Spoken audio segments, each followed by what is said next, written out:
Hey guys, welcome back to MMA Library. Today in MMA and UFC news, UFC Judge Seth Fuller had this to say to Joe Rogan after Joe and other commentators recently criticized his judging performance on the heavyweight bout between Dontella Mays and Hamdi Abdelwahab at the UFC 277 card a few weeks ago. Here's what Fuller had to say. Joe Rogan, you're still my hero, but I have to face that, and this is the important part. The commission has to hear that. Now the commission goes, this is why we shouldn't have to put this guy on the main UFC card, and that's to me, if I'm doing it wrong, then cite me for doing it wrong. But if you're pretending that I'm not experienced, or I was careless, or I didn't think, and do my absolute best, and I don't care about these fighters, and care the result is correct according to the results they agreed to, you're just plain wrong. Two other judges obviously disagree, and I have no problem with that. But I just wanted you to know, I'm not an idiot, I'm not bad at scoring, I don't not know what I'm looking at. I do know what I'm looking at, and in fact, I would say I know the rules that I just said to you better than the announcers, because the announcers just went through the course that I went through 12 years ago, and their scores were all over the place. Dominick Cruz and Chito Vera recently had a face-to-face before their UFC San Diego main event fight this weekend. Here's what the pair had to say. Nothing really, I have nothing to say. I'm gonna come Saturday night. I'm gonna fight my ass off, and everybody knows I'm willing to die in there. I'm not around. This is my life. I do it for my family. The noise. I wanna be a world champion. That's it. I'm also here to be a world champion. I also fight for my family. I'm willing to die too, so the fans are lucky. It's a good day to die.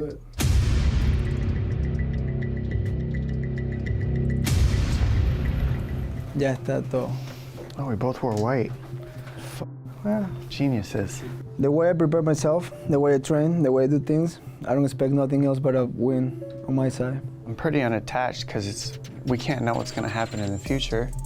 It's going to happen, and it's already chalked out. But realistically, I can know what I've seen from past fights, and what I've seen from past fights is him beating guys like Frankie Edgar, Rob Font, the good shield, the pressure forward. Southpaw, he's got a good body kick, good head kick up top, and then after he throws high, he goes up the middle with teeps. Against Rob Font, he let him punch himself out. He let Rob Font hit his shell. He kept a really good defense, protected all the big organs. He takes shots really well, so I expect him to be able to take all the shots very, very well. Very tough, he moves forward. And knees up the middle, elbows in the clinch. A lot of stuff like that. I expect all this stuff from, I can only look at past events that I've called, and he's shown up very strong. What do you guys think about this weekend's main event? Let us know in the comments. In a recent video, Chael Sonnen discusses whether or not Kamaru Usman is entirely focused on his upcoming fight against Leon Edwards next week. Here's what Chael had to say. Point is, the hay's almost in the barn. Is he fully focused? God, I caught interviews. My goodness, he's talking about Canelo. I caught an interview just recently. He's talking about Jake Paul. I caught a media push that he did that his manager Ali backed up. They meant it, talking about Jan Blachowicz, talking about Jiri Prochazka, right? Talking about 205 pounds. Why is he doing that? Like, you will see the greats many times lose focus. You will see them take your eye off the ball. No, that's not what's happening here. Not what happening here at all. He knows he's got Leon. He knows Leon's prepared. He knows Leon's the rightful contender. He knows how hard this is going to be. He knows what he has to do to be ready for that fight. That's not what's happening here, but something's happening. He's not distracted. He is not underestimating. We're not on the brink of a huge upset because Kamaru got too big for his britches. That's not what's happening. But before all of the things that I just laid out for you, which are a lot of things that don't involve his impending title defense, before that, he had hand surgery. He had a recovery phase. There's a lot of moving parts, but I don't maintain for you that it's as obvious as it looks. I do not believe it is that he is underestimating or looking past Leon. I think Kamaru is interested in some degree in doing something else. Daniel Cormier and Dominick Cruz had a slight falling out last year after Cruz made some comments about DC's lack of research when it comes to fight commentary. The two seemed to patch things up after DC confronted him, but recently Cruz throws another possible dig at Cormier's research. Do you know if DC has finally been watching more film? Doubt it. doubtful. But again, learn to let go of control. DC's gonna do DC. He's good at, I call him the golden fluffer. He's like, whatever you want to hear, he will say it, and he will make you love him. So that's his gift of gab. Cormier has responded to the media's comments that Cruz was taking another dig at him, tweeting, "I just wish everybody would stop twisting Dominick's words, man. It's frustrating. We're friends. I know you heard him tell me he loves me yesterday at the end of our interview. No one could fake that." What do you think about Dominick's comments? Is it just friendly banter, or was he actually taking a dig at Cormier? Let us know in the comments. In a recent video uploaded to GQ Sports, Dana White answers some questions from fans. Here's the clip. How good of a boxer was Dana White? Obviously not very good, or I wouldn't be a promoter. Would Bruce Lee at his peak be able to contend with today's top MMA fighters? It's such an unfair question. I'm such a huge Bruce Lee fan. I mean, Bruce Lee in his day, we wouldn't be where we are today without Bruce Lee. So to try to compare him to today's fighters is ridiculous.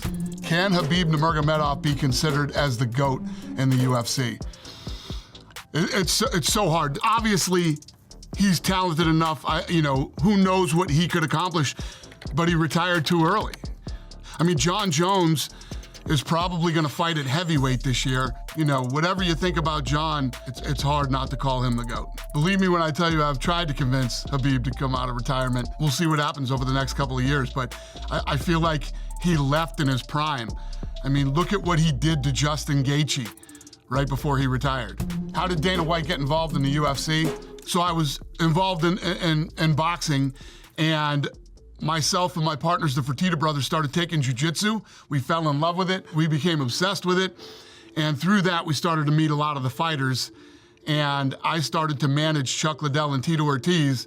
That's really how we got involved. TikTok. Is Vegas still the boxing city, or is it a UFC city? I would call it the fight capital of the world. All the big things that are going on here as far as combat sports go happen in Vegas, but Abu Dhabi has become a very close second. And with what Abu Dhabi has planned for the next 10 years, very cool. As Conor McGregor's MMA comeback journey continues, we've been getting some footage of him recently as he gets back into proper training. Here's McGregor working on his grappling and escapes guillotine chokes.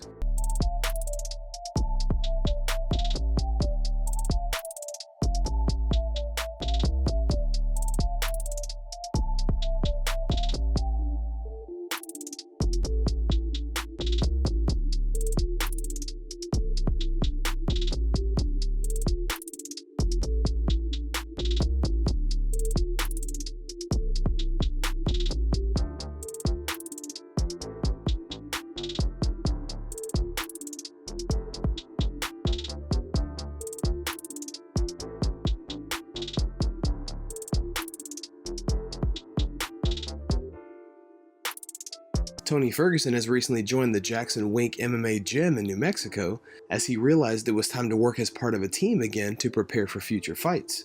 In a recent interview, Daniel Cormier states he doesn't think much is going to change for Ferguson at his new gym. Tony Ferguson has decided to head to New Mexico and train at the acclaimed Jackson Wink MMA Academy. So DC, tap in or tap out Ferguson continuing to make changes to his camp this late in his career. Man, it's a bit of a tough one, right? Because I tapped in on him chasing down that past greatness. I just don't know if there's any more of that, Ryan. I just believe that we all have a time. Like, we all have a time. And I believe that the time's gone. I don't believe that much is going to change for Tony Ferguson with the camp change. I just believe that his time has passed, and no camp change is going to change that. What do you think about DC's opinion? Can Ferguson get back on top? Let us know what you think in the comment section below. Guys, thanks so much for checking out the video. If you like what we do here on this channel, don't forget to like and subscribe for all the latest MMA and UFC news. We'll see you in the next video.